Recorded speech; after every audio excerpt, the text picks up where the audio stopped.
oli ku There is Still Hope channel y'essuubi. Kale tukulamusako yonna gy'osinzira okutulaba gwali mu ggwanga Uganda nawali mitala amayanja. Mukama tukwebaza olw'amakya g'olwaleero, tukuwa ekitiibwa n'amatendo Mwoyo Mutukuvu afuge okuyita mu Kristo Yesu Omwana wa Katonda omulamu. Amiina. Nange nkulamusako gwe nawe neyeekumira ku There is Still Hope okola kyamanyi okuba nga ate otugoberera okuyita mu Kristo Yesu. Kaina gomezi 22 mwezi gwa December 2025 ngudo zikwatiridde batambuza na bigere badda mu byalo kubanga balya Christmas n'abagalwa bawe anaffe tuwe tuli kubanga tukuweerereza ddala kituufu paka okuyingiza mu mwaka omujja n'okutwalira ddala election period natujja kubeerawo nga tukutwalira ddala kituufu. kakale katugende ku UCC batugambye bannaaye Pachite mulanga Inamani Conference. Bale mutusonyiwe twerabidde ba. Naye Inamani Conference jeri kutandika nga 26 paka nga 31. Wali ku UCC ekasubi. Egendo yige. Mugende muyigirizibwe kituufu. Mwete mwagala.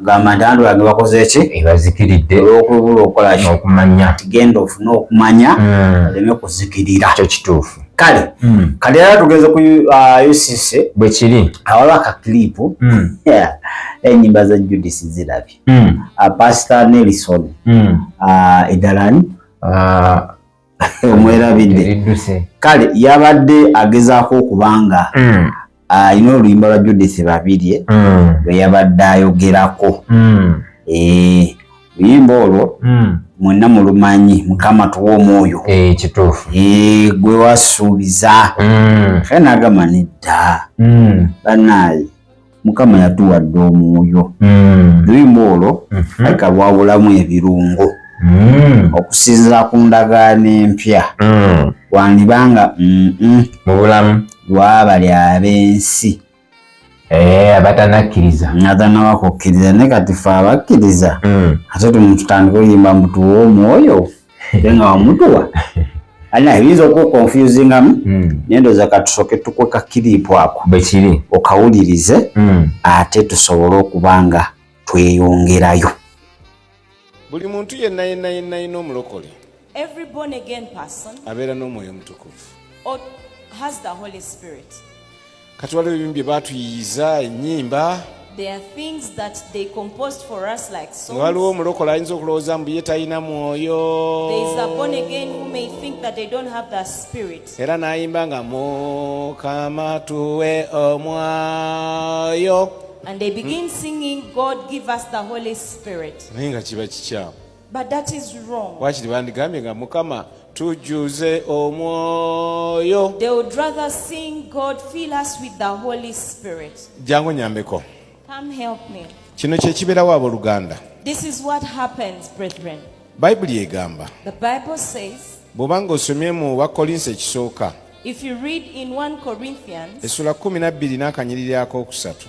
Chapter 12 and the verse is 3. Teri muntu ayinza gamba nti Yesu ye Mukama. No one can say that Jesus Christ is Lord wabula ng'omwoyo yamubedde okyogera. except the Holy Spirit helps them to say so. Nti era teri muntu ayinza gamba nti Yesu akolimirwe. And no one can say Jesus be cursed ng'akozesa mwoyo.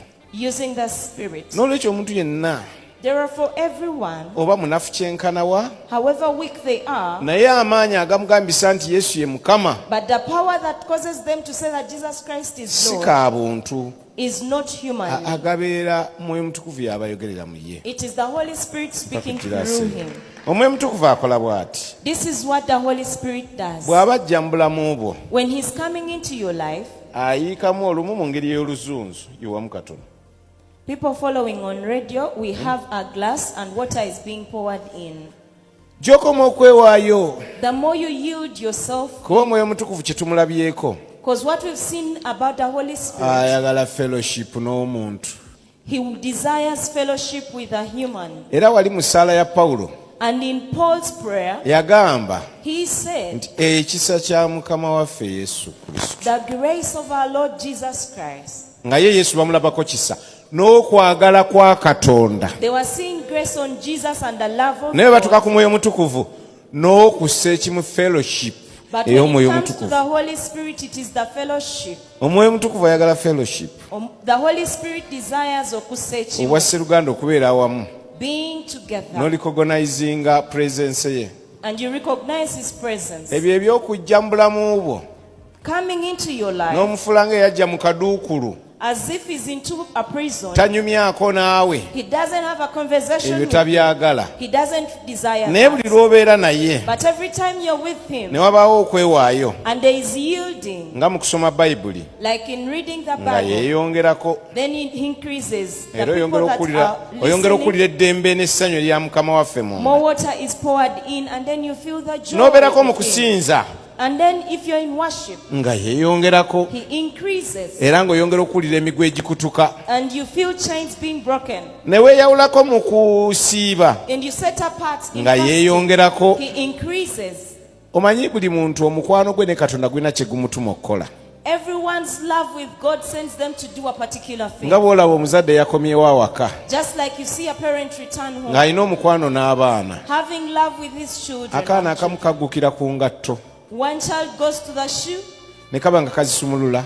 Untying them. Omulala amuggyako nkofiira ku mutwe. Another removes the cape. Omulala ayagala kwambulamu kooti ya daddy. Another wants to remove daddy's coat. Omulala alwana kuggyamu socks. Another fights to remove the stockings. Kati naffe bwe tutyo. So likewise unto us. Omukwano ne Katonda. Our friendship with God. Gutukozesa ebintu eby'enjawulo. Causes us to do a variety of things. Abeerawo ng'ayimba obwempolampola. There is one who sings softly. Ebyo byonna biri mu kussa kimu. All that is in the fellowship. Ne wabeerawo ali awo ng'alina ebigambo by'ayatula. And there is one who utters words. W'amaanyi Yesu ali mu nze okusinga Setaani ali mu nsi. Greater is he that is in me than the devil that is in the world. Omwana wa Katonda bwe yalabisibwa. When the Son of God was yateeka ekkomo ku mirimu gyonna egy'omulabe Setaani. He put an end to the works of the devil. Buli kyonna ky'okola. Whatever you do. In the name of the Spirit. Mu linnya ery'omwoyo. Nga yeeyongerako. He increases. Okusinziira ku budde bw'owa Mukama. According to the time you give unto the Lord. Era ekyama kya Yesu. And the mystery of Jesus. Okubeera nti yalina ministry eteddangamu kulabibwako mu bunene bwayo. Being that he had such a great ministry that has never been seen again. Yeeyawulangako. He used to set himself apart. Olwo yabanga akoze emirimu eminene. Every time he did great works. Nga yeeyawulako n'asula ku lusozi. He would set himself apart and spend that. Kati ekiseera kituuka ejjiraasi eno nejjula.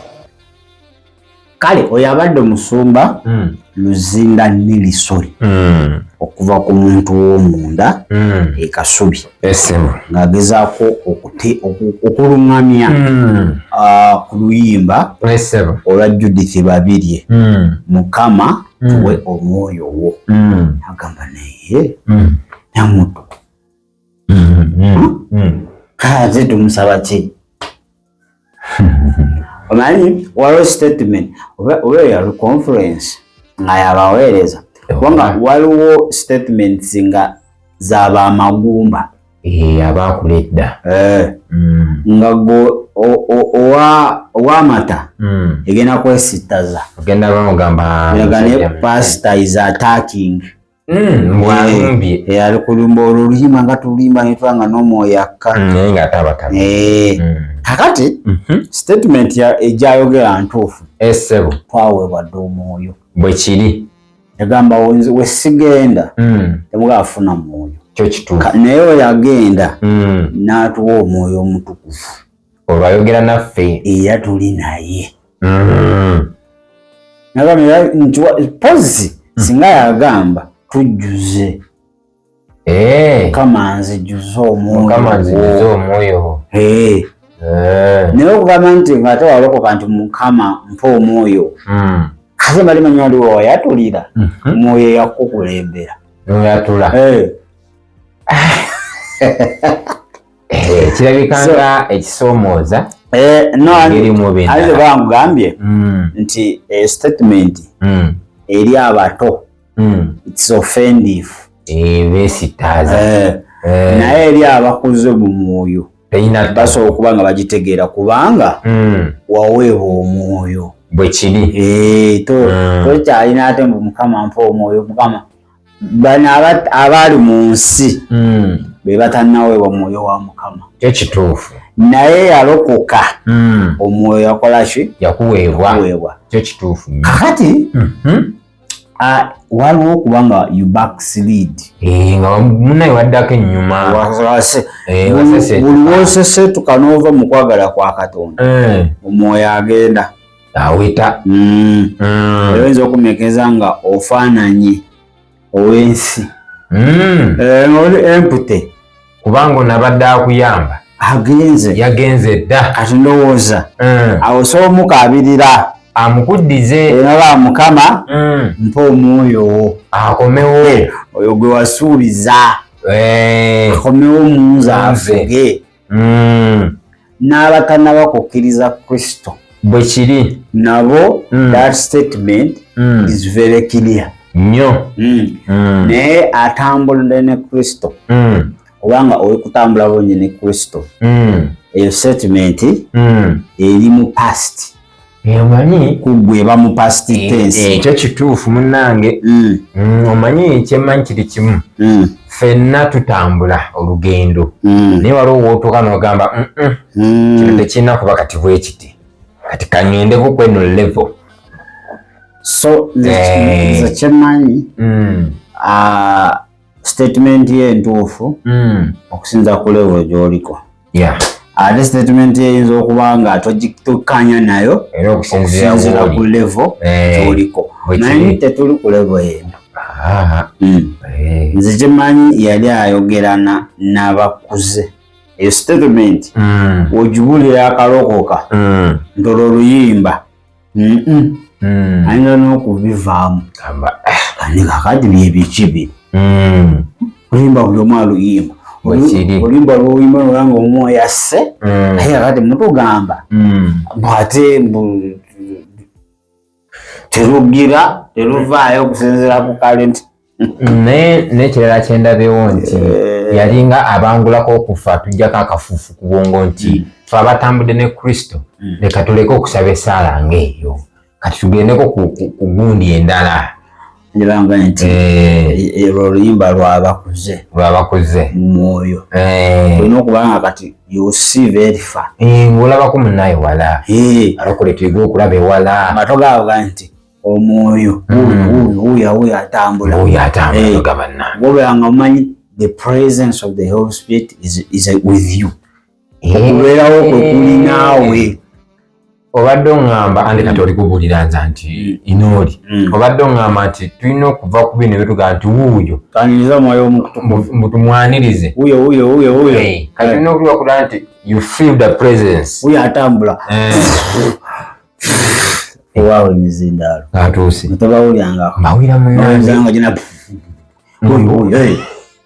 yatambula mukanga obukanzi akukomako ate bali mukanisa egabanga omukanga obukanzi kati pasita meseji ye ayagala tulabire wala atujjaku kafuufu ku bwongo tuleme kubeera n'eri endaba n'entegera gye twalina nga twakalokoka kubanga omuntu akalokoka that statement is good eyiga Mukama mpa omwoyo ngawo yakalokoka wamala omuweereza omu gwosinga okwagala nnyo Pawulo yagamba nti yali edda mwanya nga kututa nawe kati ekiseera kituse mulye ku ki mulye ku ggumba ate kati yasigala ku mate statement eri offensive temukolera erabira ddala nga pasita ayokyezza era ojja bala mu comment section pasita yaggwa pasita byawe atabitegeera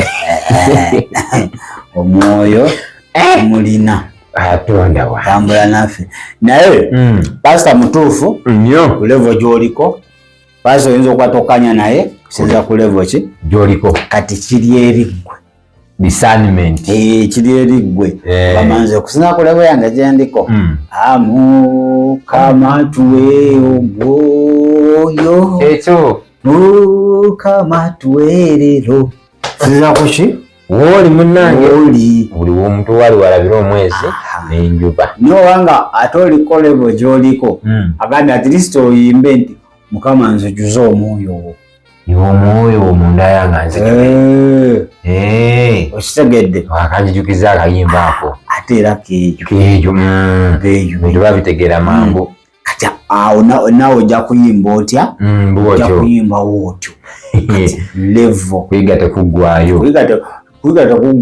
ekivaaga nti akyawo okumanya akyawo okutegeera obeera nga oba owoomye oba ogenda kuva ku level gy'oliko oba ojja sigala awo gyebayita ekikonwa ebikonwa biri mu kanisa muganda wa biziyiza buli afuluma n'ayingira tebimukkiriza tetusobola nakukkiriza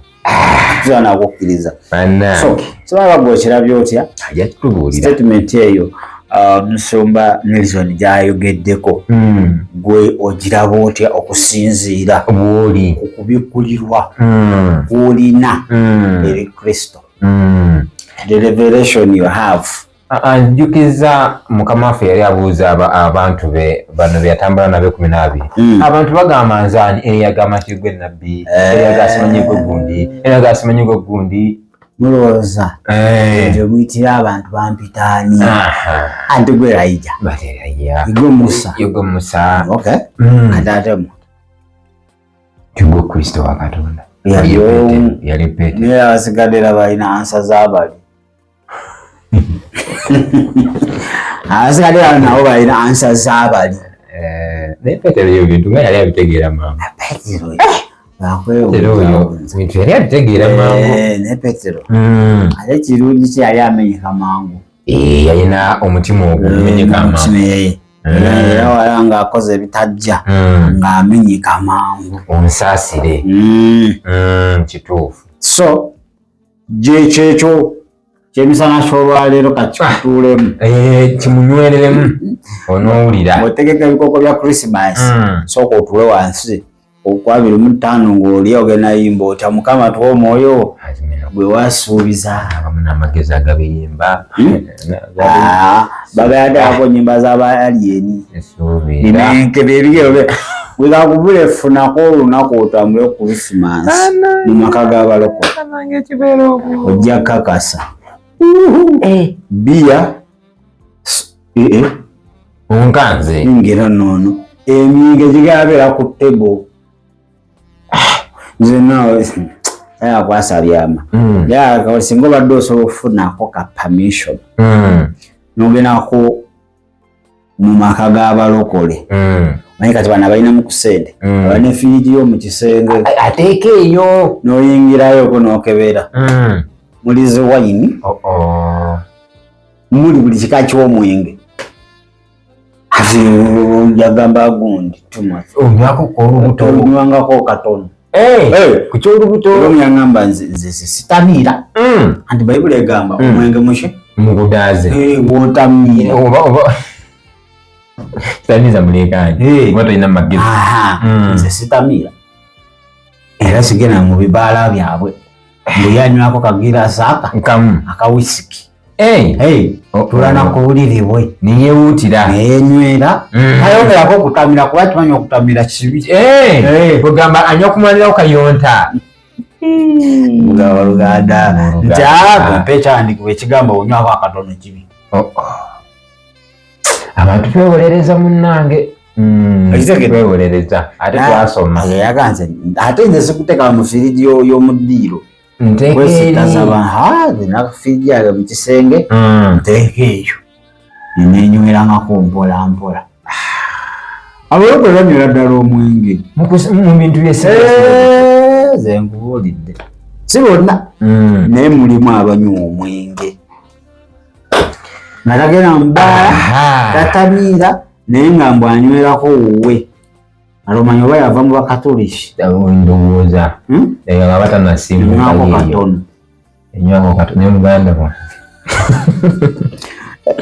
olimanya nnyo nagerika n'ebigere kirema okuŋŋamba nti kiro ya sukaali eri awo nobbako wota oba tobbi just mbuba otoddeko abalingiza kunywa kyayinyonte njala badde nnuma nentolako amala okunywa ne family olinga nonga okwenda kubi naye okwanayo omwe aba twagenze obanga oŋŋamba ofunayo omu kasawa nga tomututa muloogi kasita omuleeta ewuwo ate era kiringa kyekyo bwoba toyenze Abagamba kasatu mu olubuto kujjamu. Mu olubuto kibi. Kituufu kya muzizo. In fact yakola nekyandikibwa. It is an abomination. Kya muzizo eri Katonda. Nampakira amakebenda. Abamu tayonoonye. Awutayiyo musaayi. Musaayi. Musaayi. Gamba Yesu. Webaza obulamu bwange. Nsasi. Banyonoonye. Ngeri zanjawulo nnyo. Naye omwaka guno. Sabye ennongoose. N'omusaayi guno. Omwoyo omutukuvu. Nuŋŋamye. Kulembere. Byonna. Ngenda okuba nga nkola. 26. Kristo Yesu mwana Katonda. Amina era amina ddala. Kale ndowooza katwetoolemuko katono. Wetukomawo. Tudde ne musumba waffe w'olwaleero. Omusumba w'olunaku. Ekyo abantu basiimye. Bagambye mu butuufu. Awo teach. Batuwadde teach. Yave twaga bannaye. Inamani conference mugende. Muyige. Iri mukaga ba wasatu. Ase asatu mu lumu asatu. Mugende mukoleshi. Kubanga omaze omwaka mulamba. Fe ezenaku ntono nnyo. Ziweeyo. Ate katolawo omwaka nga gugwako. Olina okukola. Olugenda mu kulonda. Manyi biddirira. Olina okugula poso. Akakyoga enaku ennya ogenda kuba okoze sente ezigula buli kimu. Anti atuwa amaanyi. Okola obugagga. Mwerabira nti yabumma. Naye obugagga bukoleyo mu nnaku bisatu meka bisatu ngaga mwemu. Onyama mu nnaku nnyo ogenda gagawala. Stadi watu siba tova ku dduuka. Yobwaga baba bakasitoma bayiike. Mboba okoze loosi. Naye muganda wange edduuka limaze emyaka 2. Nsigazaamu bikwanso. Eby'ekikumi. Nekirita. Omanye ekintu ekitagwa mugunju mu dduuka. Ebikwanso. Ekirita. Ebibiriiti. Ebyo tebigwa mu dduuka. Genda oyige Mukama ajja kuwa amagezi engeri y'okutambuza mu bizinensi eyo. 26 y'amaanyi. Kuba kimanyi bebeera bagakusomesa. Kasita bakusomesa omwoyo omutukuvu n'atandika okugula amansi. N'obikuka. Bizinensi eno yatandika okuddirira n'alaba kino. Kino kyekyaliwo. Eno ndomo. Fire. Holy Ghost fire. Lwabaka twetolemuko ekikazi kyakubeera ntono weziti. Tweyongereyo. Shalom. Webale kulaba There is still hope. Okumanya ebisingawo tukubire ku 075 34 14 47 oba ku 076 08 83 15. Osobola n'otufuna ku email eyatishitv74@gmail.com. Eno ye There is still hope. Channel y'essuubi.